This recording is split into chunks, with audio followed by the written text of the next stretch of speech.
আসসালামু আলাইকুম রহমতুল্লাহি ওয়া বারাকাতুহু। সবাই কেমন আছো? আলহামদুলিল্লাহ আমি ভালো আছি। তো ঘুম থেকে উঠে সকালবেলা ছাদে গেলাম।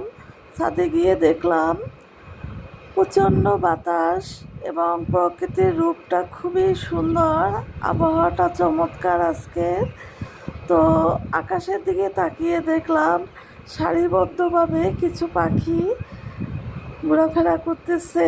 ওদের মধ্যে কি সুন্দর মিল, দেখে মন জুড়িয়ে গেল। আমাদের মানুষের মধ্যেও যদি এমন সুন্দর মিল থাকতো কত নাই সুন্দর হইতো। তো আসলে পাখিরা সারিবদ্ধভাবে চলাফেরা করে, খুব ভালো লাগলো। তো গতকাল রাতে বৃষ্টি পড়েছে, ছাদে প্রচুর পানি জমা হয়েছে। তো আমি হাঁটতেছিলাম, বেশ ঠান্ডা পানিটা একটু ছুঁয়ে দেখলাম পা দিয়ে। অবশেষে জুতা খুলে ফেললাম। জুতা খুলে আমি পা দিয়ে পানি টাচ করতেছিলাম।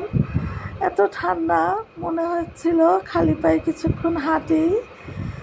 তো বেশ ভালো লাগলো, অসাধারণ ঠান্ডা পানি, পা ভিজাতে খুবই মজা লাগে, দারুণ লাগে। যাই হোক, আমি কিছুক্ষণ হাঁটাচলা করে ছাদের উপরে বাসায় চলে এলাম। বাসায় এসে আমি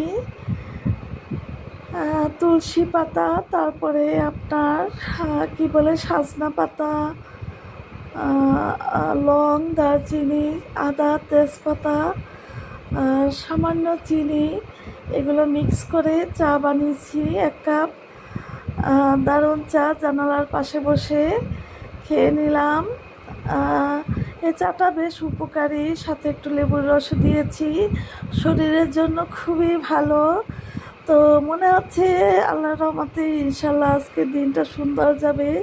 সবাই ভালো থাকবেন, সবাই আমার জন্য দোয়া করবেন। আসসালামু আলাইকুম রহমতুল্লাহি ওয়া বারাকাতুহু।